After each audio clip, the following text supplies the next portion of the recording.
Welcome to the AD Guild's podcast. This episode is sponsored by ADG's pensions and finance partner, Chase DeVere, who without them, this wouldn't be possible. Hi, my name's Josie. I'm in your first AD, but I also work in production as production manager, producer, whatever comes up. I'm originally from North Wales, but I'm living in Yorkshire now. I've been in the industry since graduating from drama school back in 2013-14. Work across the globe, really on different productions as a freelancer, and currently here with Joe. We're talking everything AD. My name's Jo Winter. I am a second AD, and I've been working in the industry for 13 years. Since 2012. I grew up in Surrey, live in London, and I'm excited to get started and asking Josie all about assistant director world. You said you were called production manager as well as everything else you do. That's quite amazing that you can do all of those things. I feel like it's more as an AD anyway, whatever kind of role you do within production will always kind of help in ADing. Yeah. So it's obviously understanding how every department works, but mainly in production, because obviously prior to being on set as a first AD, I'm working with production. I'm working with the producers, with the line producers, with the production managers, coordinators, whatever. So it was also kind of in a way of making sure that my bills get paid, especially at the beginning of it. And instead of just waiting for first AD jobs the whole time, there was also access to production roles. So I thought, yeah, why not? And as while building in that, it's, kind of both help each other out, really. So, and sometimes as well, not going to lie, there could be a point where if it's really cold or wintry and if I have the choice to do something in an office as like a PM or outside when I'm going to be really cold as a first, I normally choose the nice cozy one. There's little moments like that. I mean, I think that's quite clever, really. There you go. Yeah. How about yourself? So you've mainly just been like second ADing for this 13 years? No, I started, it was a funny story actually. I finished university on a Friday. There was it was a Kudos TV drama being filmed in my hometown. I moved home on the weekend, and on Monday I was in the production office asking for work experience, and they said yes. Amazing. Miraculously. And I spent 8 weeks like learning to be a runner. And they obviously, if I went in and did 10 days on and off, I guess not fully all the straight way through, as a runner, and they said learn from Ziggy Stone, who was the runner at the time, who is now firsting, I think. He's a lovely guy. And I know now that they wouldn't have kept asking me back if I didn't show any potential. So I feel like, I mean, it's what I've always wanted to do. I've always been very interested in behind the scenes. And I remember watching all the behind the scenes on something like on the DVDs of like Harry Potter or something, and thinking, how do they make that magic work? How does that come alive? And being completely interested in what goes on behind the camera. So that when that opportunity came up, I couldn't believe it because it was on my doorstep. I would walk up my front door and the road they were filming on was my street.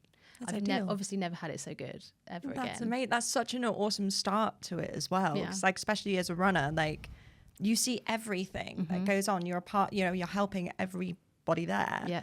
So, being able to ask questions, obviously, at certain times is just so helpful. That's so cool. Yeah. Well, you're like just going to open a door. I'm at work. Cool. Yeah. Honestly, I couldn't believe it. It was crazy. But and now I do know now that if I hadn't been as kind of, tenacious and hardworking and personable and, eager and keen, then you would have just been binned off. Like, it's not an industry for people that are, if you're just starting out, I don't really believe that you can have a chip on your shoulder or arrogance or believe a job is, beneath you when you're going in at entry level. You just got to say yes and be keen and just show that you're willing. I mean, it's your reputation, isn't it? Yeah. So especially at that being part, whenever anybody asks me what's something that I should really focus on, I'm going, your reputation will absolutely guide your career for it. If even when we're hiring people, and say runners especially, if two people have the same amount of experience, which is great, and one person's just that extra bit of like, I've heard from somebody going, oh, they're great personality. Yeah. They bring in like little things. I can remember one runner particularly, like they'd have their kind of like little bag at the front and it'll have little like mints and little things in there, like little things to make people kind of smile in the day. Yeah. So it's little things like that that's going, cool. Like you're remembered for that. So it sounds like it was the same with you. Well, Well, I guess I was just quite lucky, and it landed on my doorstep, and I just took the opportunity because why wouldn't you? Yeah, absolutely. So, but yeah, then I started seconding about 4 years ago in 2021. So that was on a job called the Essex Serpent. Okay. So I came in maybe halfway through the shoot as an additional crowd second because the crowd numbers had swelled and it was COVID and we were doing all these testings. So there was so much more paperwork to get through for the crowd second that was there already. And luckily they had, the budget to bring someone else in to help. And then during that, the key second, the show ran over by 10 days, ran over schedule, which is not uncommon. And the key second, James Metcalf, he had to leave because he was moving house. He was moving from London to Manchester. So he physically couldn't finish the shoot. And he, along with First AD Malcolm Davis, they said, Jo can do it. And they were just really casual about it. And I said, I'm sorry, I don't think I can. And they were like, yeah, you can.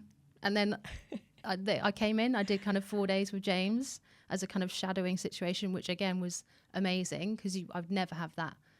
I don't know how easy it is for that to happen on many jobs, for you to go in as shadowing a second to then be a second. Oh yeah. That doesn't really happen. Yeah. So that was amazing to do that. And then it was just up to me and I just finished the end of this huge Apple show. And were you scared to kind of say yes to that? Or were you like, because obviously you don't want to go into a job, especially in the AD department where you don't know what to do. Yeah. But there's obviously still a level where you don't have to go in knowing everything because that's not possible. But were you afraid of that a little bit? I was nervous, but I don't think I was afraid, interestingly. I was equal parts nervous and excited, I think. And I think the blessing was that we were in one location for those 10 days. So it was literally no movement, no logistics, all the transport teams are in and out. That's fine. It was purely learning how to work with the call sheet and production and, making that work, which was a huge baptism of fire, but I thought it was really, really helpful. That's cool. You mentioned call sheets, and I know for this, obviously, people are kind of learning about the fun AD department. Yeah. They talk through, obviously, the main parts of what you do as a second with call sheets, with organising cast, with it, because that's a huge part of it. Yeah. And I think a lot of people overlook the second a lot of the time because you're either in office sorting everything or prior to that. So, I mean, let's talk a bit about that now. Well, I think, there is, I do feel like there's a common misconception with second ADs. To my experience, maybe not to everyone's, but I remember thinking, the second sits down all day, writes the call sheet and texts the actors, and that's it. Yeah. They just wait for call to, do the report at the end of the day, send it off. It's absolutely not it. Easy. Excuse me. Yeah, the call sheet. Yeah. So I think the key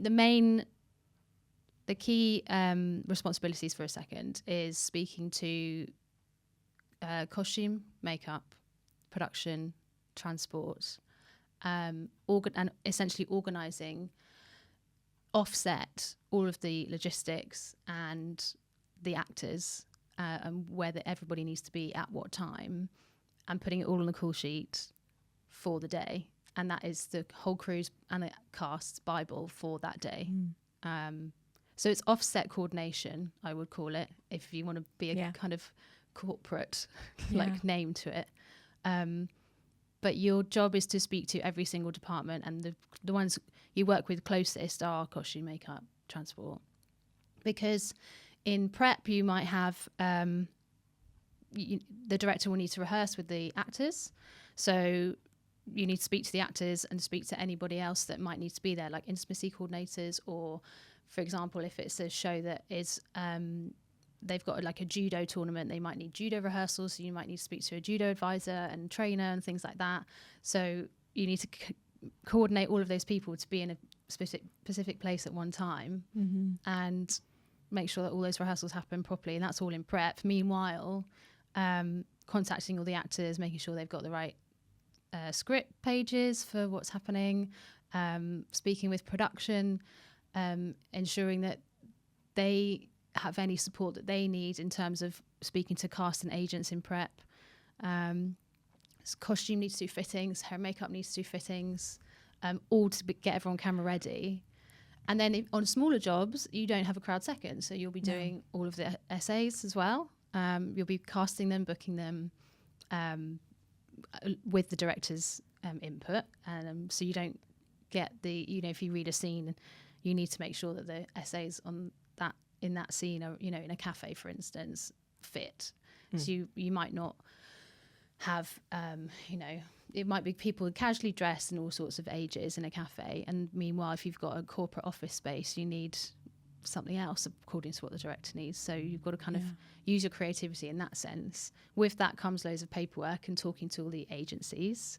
So you're the middleman for everybody, really, I'd say. Yeah. And it's a lot of pressure sometimes. And I don't think many people know how much pressure it is. Because I remember as a runner thinking, oh, that looks like a fun job. I quite like to do that. And then you get to do it and you're thinking, oh my gosh, this is so stressful. Because I think one of the most stressful parts of that is obviously you putting all the pieces of the jigsaw together, which is great, but it's not that easy because things change and change again and change again. And that's, one thing as kind of first AD, there's that, then communicating with kind of second and being like, sorry, this day's changed again, or sorry, this cast member can't be doing that day. The director wants to do this scene first and all that kind of stuff. So it's keeping that communication going. Yeah.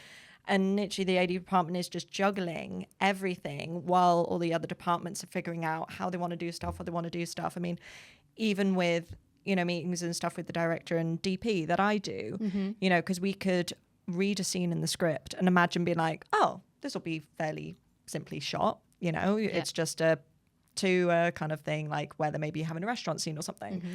But then it could be that the director DP want to try something really creative or something really stylistic, or suddenly put a dance thing into it or whatever. That's not obvious. So I think it's then finding out all those little pieces that then kind of go into the jigsaw, which makes things a little bit more stressful. What do you do when you start a job as a first? What is the first thing you do? I ask for everything that I can have. It's not usually given. I do find it funny a few times when I get hired on either too late and they expect me to kind of know everything, or they've already locked in when they're going to be at locations, or already kind of locked in a bit of schedule, or already locked in cast stuff. Because then it's like, well, I can't really do my work fully because I'm just having to work around what is already locked in, which makes it obviously way more complicated. But I mean, if that happens, then that happens. Obviously, as an AD, you've just got to, the flexibility you've got to have as an AD, and just understanding and working with whatever you have is such a key thing. Yeah. You can't go in there being like, oh, but I wanted it like this. It's like, you've just got to go in saying, okay, cool, I was wanting 6 hours, but we only have 3 in this location. I've got to go and communicate with the director and DP and gaffer or whatever and say, look, we've got to, look at XYZ shots with this. So that movement can happen all the time. Yeah. I had something recently where we made a schedule for it, and then found out that one of the cast members actually needs to leave 5 hours earlier than they did, just because of a mix up with agents and another job and stuff like that. And we were filming quite far up north as well, and they needed to travel down to London. So it was all those little bits. There was train strikes, which suddenly came on. So, things like that where you go, okay, they would have left at X time, but actually now they have to leave the afternoon prior. So again, it's moving the jigsaw pieces around. So as you talked about setting everything up, it's as a first, feel like I'm going to all those other departments, like while you're setting up everything on your side, I'm going to those same parts and going, right, what do you have, and what do you need? And then it's kind of sharing it out as best as possible, I suppose, to explain it. It's also understanding, I remember very early on, starting as a first, I'd want to give everybody everything that they wanted. I'd want to make everybody happy. And that's just not doable. Yeah. There's always going to be a department, and unfortunately, it usually won't be camera. They'll get what they want, which of course is a huge part of it. But so yeah, I think a normal kind of day in the life at the beginning of it is looking at the script, breaking everything down, in basic terms, saying, this is your schedule, this is how long I think you need for XYZ, but I don't know everything. So now I need the extra information from the DP and the director to know how close I've got it. And if not, then I'll change it. So I remember there was one scene in particular that was like 3/8 of a page. And it looked like it would be a couple of shots. The director wanted to do about 65 different shots because in this version, the character was starting to go a little bit mad and he wanted to prove this kind of madness. So it was like every little part that he could see of his body suddenly kind of move. Wow. It was a really cool idea, but obviously reading that, how would you know that? How would I know that? You know, it's also, I think, down to the writing as well. As a first AD, you've really, really got to get used to understanding scripts and understanding the writer, but also understanding in that just because how it's written isn't necessarily how the director would want to do it. Right. I think that's a big part. Yeah. The script, as much as I love writers and I do feel sorry for them in this, because a lot of the time the script is a blueprint, you know, and then you kind of go on to the creative. Then you go, this is cool, but we're going to do X, Y, Z to it instead. Yeah. So I think it's just linking with all the kind of creative choices and then figuring out how it works logistically. Completely. Really. Like, you know, they could write a car crash scene and then it could be completely, you know, watered down to someone falls off their bike because they can't afford it or something. It could be something simple as that. Or suddenly I've had it before where there has been a car crash scene, but when it goes to that, they wanted it to go to animation instead. So, which was cool, which was really cool. Easy for us as well on that day, you know, where I was talking and we'd be planning and I wouldn't hear any talk about this certain car crash scene. And I was thinking, okay, but how are we going to do it? Because we're really low budget on this. We're really, you know, and they're saying, oh, no, that's going to be another block of it. That's going to be the animation block. And it's moments where I get that it's in their mind completely because it's prior to when I would come on or something. But it just shows that as a first AD especially, I need every single aspect of information. That's the one thing that does kind of suck a bit when you go on to lower budget stuff, because of course they don't have the money and therefore the time for you as an AD or any role in an AD to come on early enough for when they're figuring out the creative. So you just kind of come in. But that's why I do love the kind of longer time jobs, because you're just figuring everything out from scratch. And it's lovely, you know, as you said, creating that whole Bible for everybody, and then on the day just being like, right, let's go. And just hoping that it will work while you're kind of carrying on. What's been your favorite job as a first? I mean, one that will always stick in my mind is actually the first time I did a feature, which was a mockumentary, and I was seconding in first. But then that first AD for the next block didn't come back. I don't know what happened. Okay. But the line producer basically came to me because when I was seconding, I wasn't a very good second. I mean, I more didn't like it. Why did you say that? I get more bored. I got bored. I'm not going to lie. I got more bored. I'm somebody that's very, you know, my brain kind of like needs movement the whole time or something. I needed more stimulation. And I knew the people that were on set and stuff as well. And I just kept finding myself going to set because it's kind of do work and stuff. Because we had done the big parts of the job and then it was kind of just waiting for a couple of things. So I found myself on set a lot.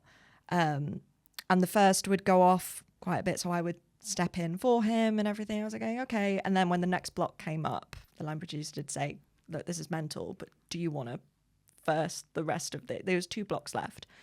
But I think with it being a comedy anyway, people are just in a better mood. People are just in a better place. Especially with a mockumentary, there's so much more like fluidity with everything. You know, just kind of that whole, you know, shooting style anyway. In the DP, Alex Veach, he's done amazing things since. He does a lot of Brassic stuff and all of that. So from when I first worked with him on that, I mean, him anyway, anybody that worked with him just knows that it's just comedy all day. Like he just jokes around all day. It's amazing. While also obviously still getting his job done. Perfect mix. And we were just shooting the feature. It's called Bring Back Goldeneye. And it was just hilarious. Where to the point where we literally had to schedule in some breaks for people to stop laughing so much. No way. It literally got to that. I would have to be walking off set because I'd be crying with laughter because it was with the actors that was so amazing. Their improvisation was incredible, where every single take they did something different and you just wouldn't expect it, which is great. Not very fun for the scripty. Oh gosh, that poor script supervisor. You know, the script supervisor was, as much as she was having a great time, it was also, she was like, there's so much paperwork at the end. But I think, if anything, that one will always stick in my mind. And I say the kind of best job that I've gone on to, not only because it gave me that push and it was that moment where I was a bit afraid of saying yes, but also that's what kind of pushed me, because I was at that level where I knew I could do a good job. Yes, I hadn't done it yet, but I was thinking, hold on, I am capable of doing this. You just needed that push. And I think also having the support from the crew anyway and already knowing me as a second, so it's not like, you know, randomly stepping in when I hadn't been on set at all before. I think from that is cool. I mean, sure, there's been some other points where, you know, when I was firsting additional photography on my first studio canal kind of thing, amazing kind of job. But going on there, it was that realization of, oh, more money or bigger things doesn't mean easier or doesn't necessarily mean better. There's just more things to think about, or, you know, more money to think about, or it's, I don't know. I think it's firsting across loads of different type of platforms is that realization that they are all so similar. You're just working with people, figuring things out as you go. Things will go wrong. Not if they go wrong, things will go wrong. And it's there as a first to be that, you know, stress-free area where people can come and either vent or just look for help or something. I mean, I've had people scream in my face, don't get me wrong, but I would just, you know, kind of end up saying, is there anything you want me to do with that information, or did you just need a rant? Yeah. People say, I just needed a rant. I was like, brilliant, cool, you're doing a great job, let's carry on. Yeah. So it's reminding people that they are still human. That's one of my big things that, especially in the last couple of years, that I've been doing. I think, just going back to your question of my kind of favorite productions or moments, I think it's not necessarily a shoot itself. It's what we've been able to accomplish with that crew. Because yes, it's people's jobs, but it's a really stressful job. I mean, we've decided to work in this industry, which is crazy hours. You know, you can't really have so much of a life out of it other than with people who understand the industry. It's really, really tough. Yeah. So it's just being able to all complete a job where everybody's still happy and healthy, physically and mentally, will always be successful to me. Yeah. So I think it's always, I always think it's the people, not the project. 100%. So you've got to make your choices, you know, if you have a luxury of a choice between, you know, two jobs or whatever. Yeah. Choose the one that you think would be better for you in the long run, and how you would feel day to day. Yeah. Based on the people that you're going to be with. I was told once, when, you know, like we were talking before the podcast about being a freelancer and how you've got to keep saying yes, yes, because you don't know if you say no, it might be 6 months, might be a year before kind of job. And he said to me once, you know, remember about having one for the bank, one for the soul kind of job. So it's like, you know, yeah, do it because to pay your bills, but also remember you need a job that kind of fills that part from your soul. So that's it's really like nice. One for the bank, one for the soul. And there have been moments which you probably come across as well, where you have, you know, two offers, a couple of offers. One of them is a bit more extra money. Yeah. But you think, oh, this might really, really grind me down a bit, or it might be, it's already showing challenges. I'm not 100% sure. I could go in there and really show that I can do it amazing, but I'll also probably be burnt out for a couple of weeks after. Or there's one a little bit less money, but I know the people on there and it's going to be quite fun to do. I'd pick that one. Yeah. You know, so much more of the time. Yeah. But I think that's also a little bit goes into it because I don't live in London either. So it kind of allows me to choose those jobs. Yeah, that must be nice. Which is something that I decided to do. Yeah. I mean, I've never lived in London. I work in London, but living in Yorkshire is just, it's quite easy to go to Leeds, Manchester, London, or Newcastle. So it's stuff like that. So I think the thing I'm trying to say is, working in the industry anyway, but especially in the AD department, remember that part of you as well. Like you've got to choose it for, okay, I know I can, but should I? Yeah. Yeah. Kind of, because it's not just a job. I think that's good advice. You've got to keep a level head and, make sure that you are delivering the best potential that you can give. That's it. So, especially as an AD, because if you're not there completely, then you can't then do your job to the fullest. Yeah. Because there was times even this last year where I had to slow down a bit. Been great work that's coming in and it could have carried on, but then my body was saying to me like, hey, just maybe go to the side a little bit. Yeah. Have a little bit of a rest. And okay. Just even recently, last week I realized I'd completed my 70th production as an AD. Wow. So as AD, which when I was then looking back in the years, I was going, okay, I was trying to do the calculations. I was going, how? Because I've done a lot of indie, a lot of shorts. So working with different crews all the time, different things. So I think that caught up with me a little bit, where it was that thing of going, it was that moment where I'm like, yes, I'm absolutely capable of doing this, but should I? Yeah. It's like, I'm only, I should just calm down a little bit. Your right tank now. was empty. Just the tank was a little bit empty. Refuel. It was one of those, but it does. But I think that's one great thing about this industry. And I don't know, this always just in my head, it's called the creative industry for a reason. Yeah. And it is one of the industries, similar to being a musician, being an artist, where we get to create our careers. So we have to be our own managers, our own bosses, our own PRs, so it's really focusing on that stuff as well. And I get that, other parts of the industry can make you think like, no, you've got to go all the time. If you're not busy, then you're not being successful, which I think is so incredibly toxic in an industry that should be like fun and should be really, I don't know, just fulfilling. Yeah. And it's as though, I don't know, institutions rather, that try and cover that are just trying to kind of move you away from it a little bit. Yeah. It's going, no, we're making films. This should be fun. Yeah, it should be fun. We're, I do say that. I say that to, if I try and employ, runners that are, need a step up, or if they've only done dailies or something, and have at least one that needs a bit of nurturing and teaching, because you don't learn unless I feel like you learn more if you're contracted. You need that safe space and the daily routine to then learn how to be an AD. So, and if any of the runners feel a little bit sad, or I didn't do my best work at the end of the day, and it's like, guys, it's supposed to be fun. Yeah. It doesn't matter. It doesn't matter. Yes, we can get stressed, and we can take pride in our jobs, and want to do well, and feel pressure and whatever. But at the end of the day, it is just TV, and we are creating an escape from the modern world and all of those stresses, which is valuable. But it's supposed to be fun, so let's try and have some fun along the way. That's so true. It reminds me of when I was quite early on starting, still firsting, there was a runner that I had, and I could see that on one of the days she was really panicky. And I then found her at one point, she was on her phone because I couldn't find her.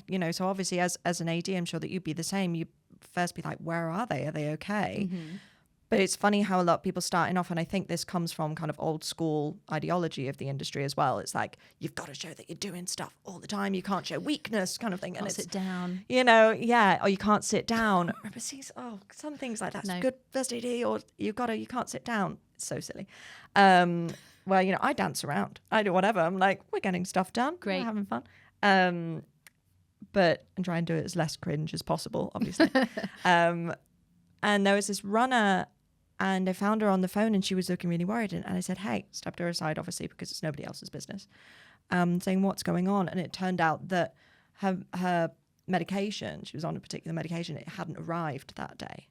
So she was nearly going to go a day without this particular medication. And I said to her, I was like, well, you need to go and sort that to make yourself feel comfortable. It's like, don't worry about being here. Yeah. But the first thing that she did when she saw me, she was like, I'm so sorry that I'm on my phone. I'm so sorry. Oh, panicky. Oh, yeah, really panicky. And I was saying, hey, okay, right now, we're not on a film set. Right now, it's fine. Yeah. you know, and it was just that was her reaction, was really sad. And I know that she had come from, I think she had recently graduated. Yeah. And I think that's another part of it as well, what they're being taught in film schools or unis. I mean, we don't know. But it could be, you know, what you see online, especially with so many things on social media and everything now, where people are doing these amazing things and they're really busy and they're doing everything. That could really go into that part of your mind, especially if before you've stepped on. But yeah, obviously on that day I said to her, I was like, go. I was like, don't worry, I'm not going to tell anybody. I was like, I'll tell them that I've, you know, given you an errand to do or something like that. But it was, yeah, she suddenly obviously felt a lot more calm to do that and went off. And then she came back the next couple of days, absolutely back to herself again, you know. And it was just, it's again that same reminder that we were just talking about, is that we are people. Yes. We're human. You know, it's not that easy anyway. It's something that is interesting, because that's something I've really tried to adopt since becoming a second, and really taking that role of being an HOD and like managing your team quite seriously, because there's been situations that I've been climbing the ladder and being, you know, as third or runner, where you maybe weren't really treated as a human, not badly at all, but those little things that you've just mentioned, they were kind of dismissed, or I couldn't imagine someone coming over to me or something. So I do try and make a point that if you've got a wedding and you need the Friday afternoon off, go to the wedding. It's someone's wedding. Like, there are so many people out there that be like, no, you can't do that. Yeah. It's like, what? Why? It's life. Like, we'll be fine. Like, you assess the day. You look at, you know, you make sure, you see if you need cover. You tell them if you want to go to the wedding, then you go. You take the day off and you go, and then you just cover them. Like, it's fine. I don't. Yeah. I just can't. I can't kind of see going back to that point where we started, where you have to be there every single day. If you're ill, if you have a wedding, like, you have to miss it. I just think that's wrong. Like, otherwise you miss life, and you miss enough of life. So go to that wedding, go to that concert. Like, I'll do everything I can to make sure that the team are happy. Within reason, you know. Exactly. And I think you make a really valid point on that as well, which makes you think about, I mean, we get to choose that, to make that change happen, kind of thing. So, you know, if there's been points in the industry, you know, that haven't worked, it doesn't need to stay like that. Yeah. You know, so it's, I mean, that's one big reason why I did kind of go into the industry first anyway. I mean, being in the North anyway, and being on set, I never really saw a woman first AD. Like, ever. And I think also that's maybe one of, I mean, there are obviously many more out there, and incredible women first ADs, you know, who I've met. But it's, at the beginning, I think that's why I was so busy with it suddenly, because I was like, oh, there's Josie. Oh, she's in the North. Oh, she'll do short things. So it's just like one after the other. But one of my key thoughts there was, okay, I'm going to show that it doesn't need to be exactly how it's been, and maybe some of this toxicity and stuff, let's see if we can mold that differently. I mean, it obviously didn't blend in brilliantly with some other people that have been in it for years and didn't like change, because I completely understand that. But it also gave that kind of freedom of going, right, I know who I want to be as an AD, and if a production doesn't want that extra part, then that's totally fine. But it would be, you know, coming in, and I'd see directors, or I've worked with a lot of first-time directors who would start freaking out and stressing out. I'm like, cool, okay, we're going to have a little, you know, we're going to have, I don't know, I keep talking about dancing, that just keeps coming to my mind, but there have been moments like that, you know. Remember one particular director, she's incredible writer, Lucy Rose, she's just done great and stuff, but she was directing one of her first ones, and if she would be nervous or something on set, I'd be like, right, cool, we're not on a film set now, let's chat about something else, or let's, you know, I don't know, it's just training the brain from that focus on something else. I mean, I think me as a first AD, that's what I would do anyway. That's my focus, is I don't want the director to worry about any of the logistics or what's going on. That's my job. So it's for them to be able to focus on other stuff. I know I kind of went to the side then. I don't really know. Well, no, I think it's really interesting. I want to know, what is the hardest part about being a first for you? Like, is it managing the crew, managing the director? Do you feel like you have a kind of like a personality, or a say in how the atmosphere is on set? Like, what is it? I think the hardest thing is not one shoot is the same. Going in there, not one director is the same, not one DP is the same. There could be some similar things, like some basic things that are going on, but overall I have to go in there with loads of flexibility and understanding and just ready to go with whatever comes at me. I think as well, one of the most challenging things, like even recently had amazing DP, brilliant people on there, but because we had less money and less time, we didn't have the tools that we were used to do our best work. So we also struggled to work collaborate. I think we struggled to collaborate as well because of that lack of time. The first time we really met each other was, we did a tech recce like a week before, but that was it. And then we kind of really physically saw each other and went through stuff the day before. Wow. Just because of all, schedules and timelines and everything of all the other jobs that we were on. So I think it's moments like that when down on paper it's doable, but actually it's remembering that I don't know how these people work. Yeah. So at this point I can only guesstimate, because some DBs, for example, or some gaffers, for example, they could be really, really quick, or they could be quite slow. I don't know, without working with them already. Yeah. That's really hard to know. And it's that same thing that comes around a lot where there's this idea that as a first, you know everything. You know everything, so you can get everything done. And I'll always say, it's not that I know everything. Like, I'm not a magician at the end of the day. No. If I have the right information, I can make things happen, absolutely.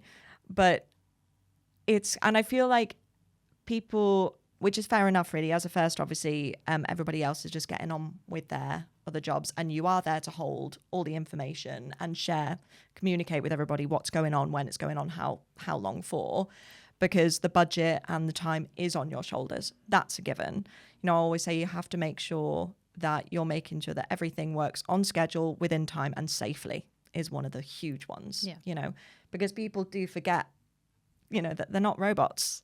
I've seen people suddenly climb up somewhere to go and grab something and go, okay, yeah, no, like gravity exists, or, something.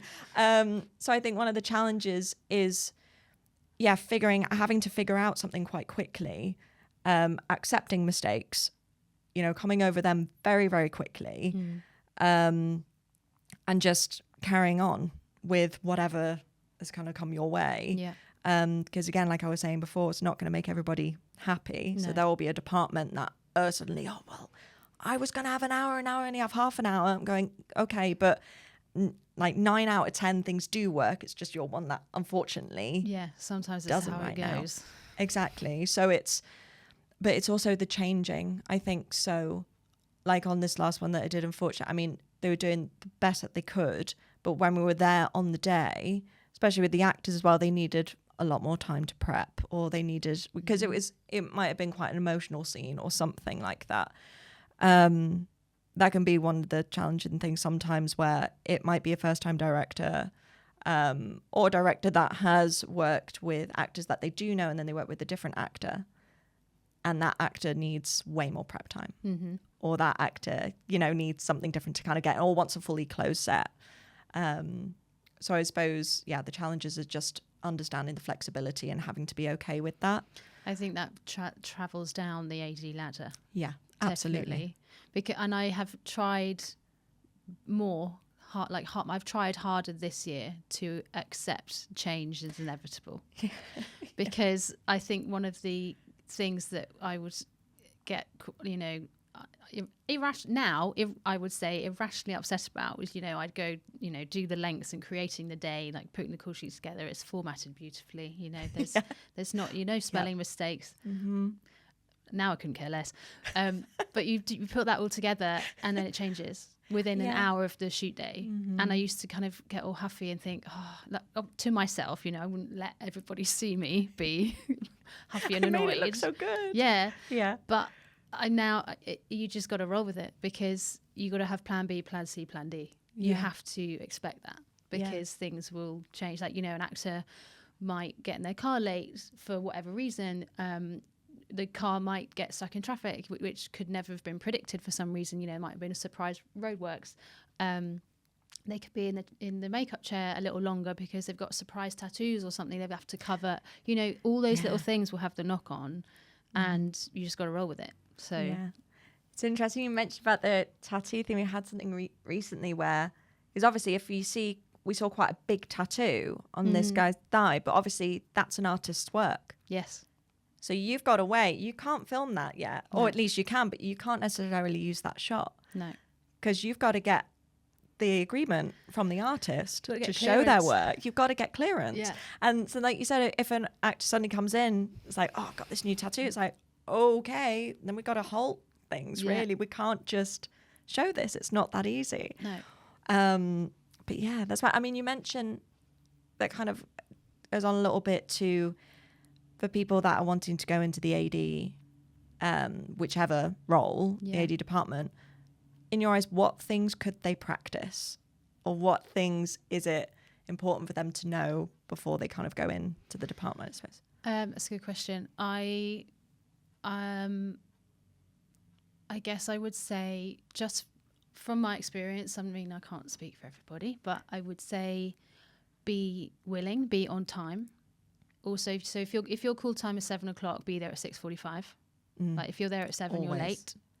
Always. Be on time, be approachable, friendly, understand that you are there to learn. Kind of don't be dismissive of a job. If locations need help emptying bins, empty the bins. We've all done it. Be the yes person. Yeah, say yes. Just say yes. Yeah. That's what I did. I said yes, and here I am, sitting in a podcast studio with you. No, exactly. But I think there's there could be extra stuff that even prior to getting on set, and before then, prior to kind of getting a job, it could be stuff like, I guess you could.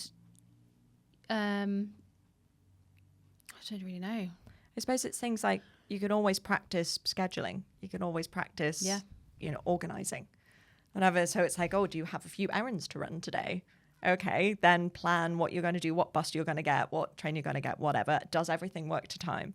I mean, that's something personally that I used to practice quite a lot. That's clever. Before I went on, so I would try and imagine the times of the day and what I'd need to do, and at the end of the day, I would go back and see how I did, kind of thing. I know that sounds really geeky, doing it, but that would then translate into when I'd be on set, and it would be those days where I've, got my little notes of times of how long I think these people will be.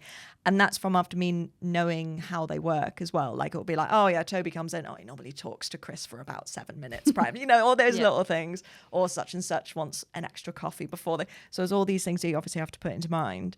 And then it would be the end of the day of going, how are my times? I'd be like, it would be that little score sheet for yourself.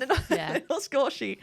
Because I think that also goes into, as an AD, I mean, not to sound too sad, but it's quite there's so much work, but there's not a lot of it's quite a lonely department, I think, is what I'm trying to say. It's, you're there to manage and to help everybody, and you only really fully get a notice if things go wrong.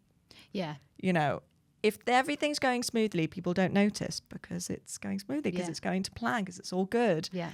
But as soon as things go wrong, especially as a first AD, it will fall on your shoulders. It is something, and it's not necessarily because it's your fault, unless it is, but it's more for you to be able to carry that and go, okay, cool, let's figure out, as you say, go to B, C, D kind of plans.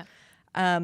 But I think within that, it's also mentally kind of being able to accept that and take that and be like, okay, I'm not taking this personally. Other people are going on and doing their thing, and then I'll just sit at lunch, while things are going on. I'll check paperwork or whatever.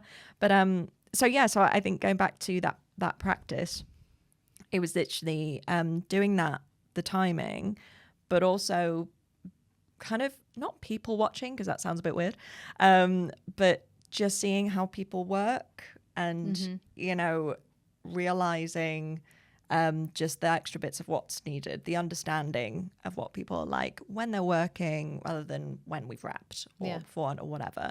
Because like we said before, you are working with people and you don't know what's going on in their lives. No. So that's such a big part of it. Yes, it's to get the job done, but it's to remember that part. It's very people based hugely role. And you've got to be good with talking to loads of different people. You have to. Especially actors, for ADs, I think. But that goes into, I remember there was a feature that was working, I think it was a couple of years ago now or something. And one of the actors, there was a scene where she was on a bed and had kind of chains on it. It was a bit of a horror thing. But her legs were open. And of course, that she was comfortable with that. It's fine. But it was just how everybody else was stood around her was kind of at the end of the bed. And of course, it was kind of trying to put into that understanding of the crew and everything of going, okay, she's not just a doll that's being added in here. She is somebody that you don't know if maybe she's gone through some situations in her life, whatever. I didn't know, I'm not going to ask her, but it's just to, put into consideration that while you're openly talking through, maybe we should, she's lying there kind of waiting at this point, so it's little moments like that. So I didn't move from her, basically. I was crouched down by her the whole time, kind of covered up, and she's an amazing actor. And that whole time as well, she was saying, do you need to go and do stuff? And it's like, I'm not moving from you. Like, it's fine, it's here. If I physically do need to, if something's happened, if there's a fire, then yeah. But right now, it's like I'm saying, I think it was maybe me and the makeup artist who were the only women in the crew as well. So obviously that was a big part of it.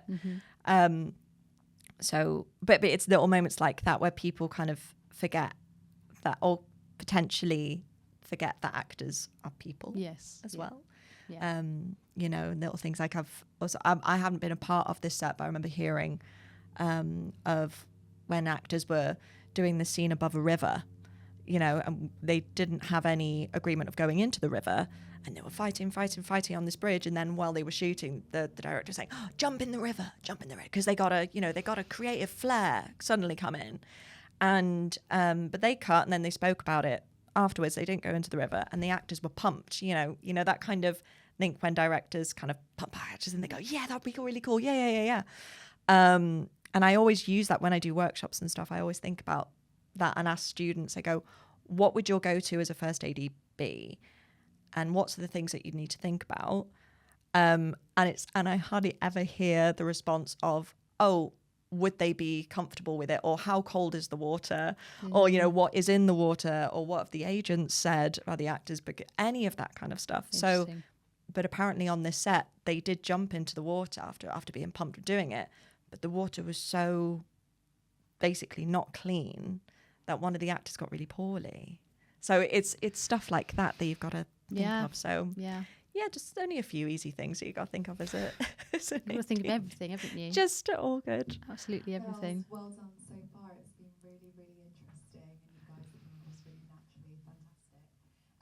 Just saying, because we've been filming for 50 minutes so far. Oh my gosh! Right. It doesn't feel like it, does it? No. Yeah, it's really Are there some questions that we haven't covered yet? I was just thinking that. Maybe we can wrap up with sort of like reflective.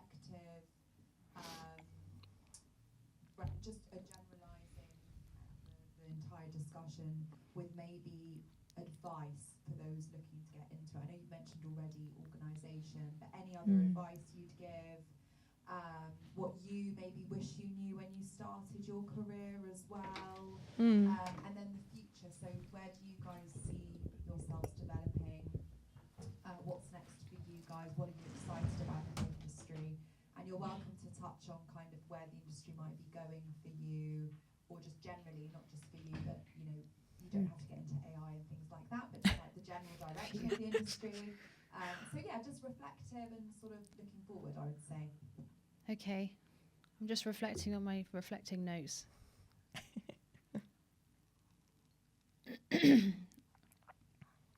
Okay, so reflective and like looking forward. Yeah. Okay. How do I ask that? There was another one that you mentioned though, Christina. What was it? Any advice for anyone, or what you've been advised, what you wish you knew? Sorry, what you wish you Oh knew. yeah, that could be a good one. Could be a good one. Now you're looking. Yeah, I can ask Joe that. Excited. Okay, cool. Okay. So we talked about advice and everything for people wanting to start into the industry. But going back onto maybe when you started, was there anything that you know now which you wish you knew starting off? Oh, there's lots of things, I think. But you only know what to do by doing it. You can only gain experience by just doing it. I think if I had had a heads up on how long TV drama takes to film, that would have been, I wouldn't say that's helpful. I'd probably say it's an interesting thing. You know, it can take 6, 7, 8, 9 months to film a 6 or 8 episode TV drama, depending on what the it required for the show, which is lovely because you get a long contract. But I just had no idea because I was brand new. What's another thing? I think probably the amount of departments that ADs speak to, and essentially what is an AD, because I knew about runners and I understood what a first AD does, but I didn't know about the hierarchy or how to progress and what each specific roles are within those titles of runner, third, second, crowd second, floor second, crowd third, all of those. So that's been quite interesting. I think learning how to set essays, set background, that was a steep learning curve, but you can only learn how to do it by doing it. It's so much more difficult than you think it would be, isn't it? Because you then are right next to the director and you are trying to understand how they might edit the scene. So you could also send a few wipes in at the end of the scene, and they could cut on that wipe, but you don't know that until you do it again and again and again, and you see what different directors want, and it is up to what the director would like. And phrases like just banana round and all that kind of thing. And a big thing that I would say to anyone new coming in and stepping up maybe to third is trust your essays. I think people dismiss essays too easily and too quickly, but there are plenty of essays out there that have done essay work for years, 20, 30 years. They know what they're doing. They know what they're doing. Learn their names. My God, just learn people's names. It's so easy to just say, hey guys, yes, thanks guys, thanks mate. No, learn their names. And then also you look better because you've drawn a little map on your sides with the names of where everyone crosses. And then if the first or director says, oh, that guy there, he needs to move, and you can just jump in and say, hey Marcus, can you take a step back? And it just makes you look good as well. And also they appreciate it because they're being treated as a human. Just like everybody, and going back to what you said, everyone is treated like a human. It's mad. And also give them a brief when they arrive at the beginning of the day. Tell them what the scene is. Tell them when wrap is. Say hello. Tell them your name.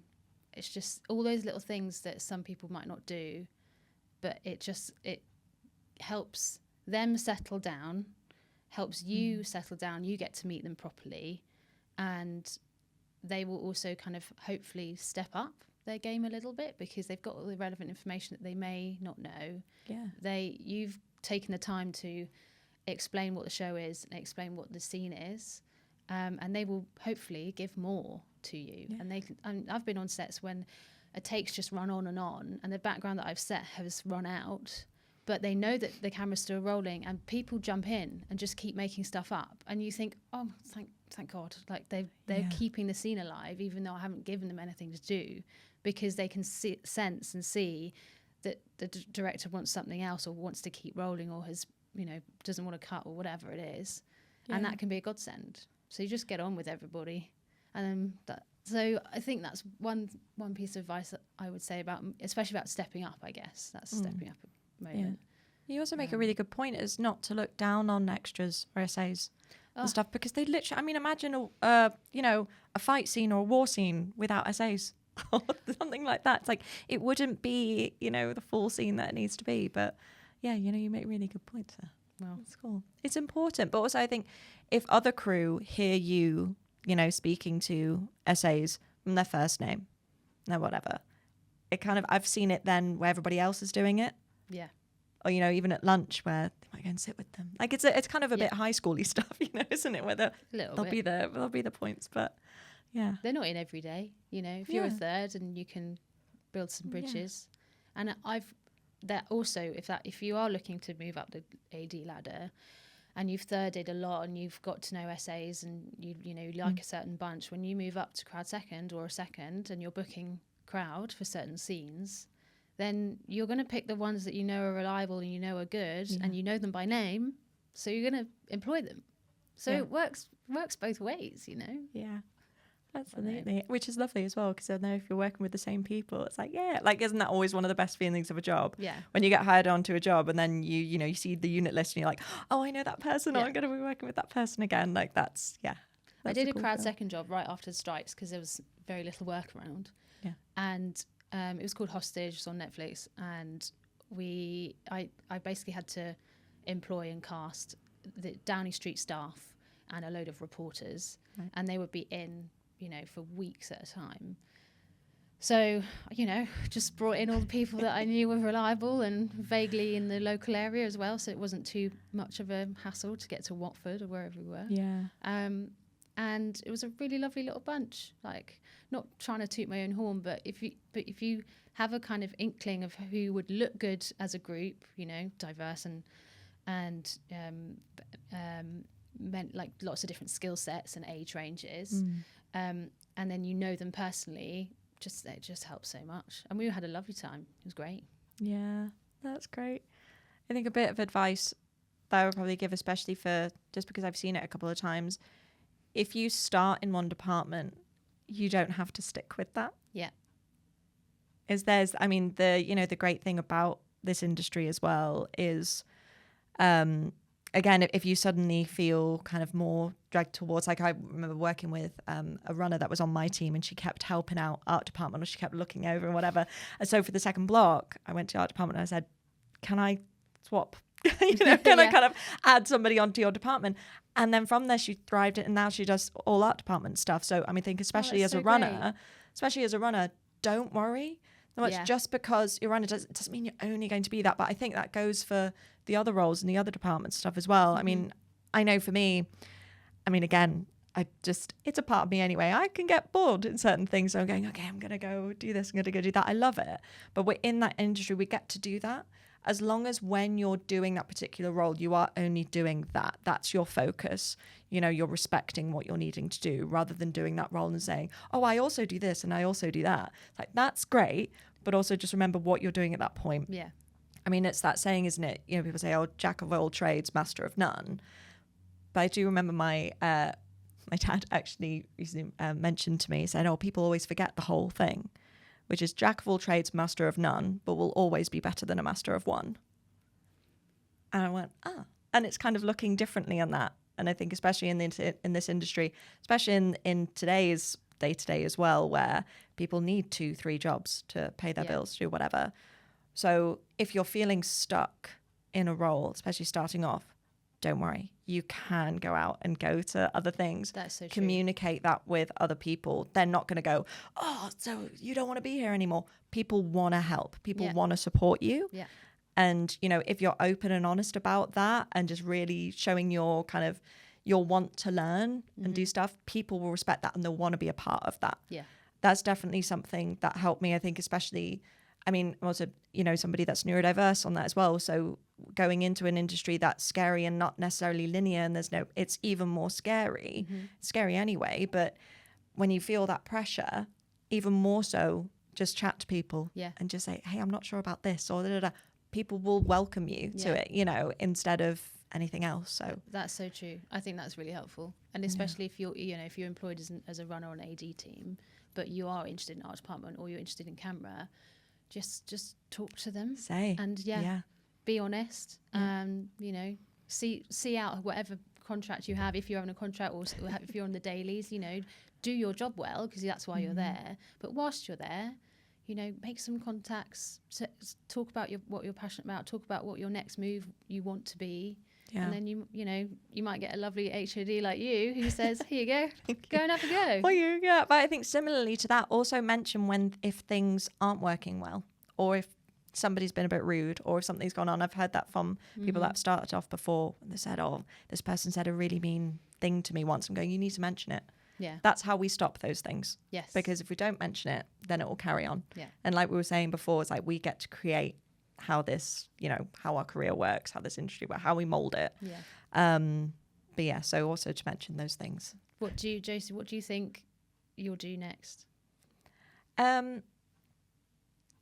See, that I always find this question hard to answer, because I'm somebody that literally just goes maybe month by month or job by job. I used to try and plan it all out, but that's not how life works. Yeah. So if somebody said, what's your 5-year plan? I say, I don't know, I'm not there yet.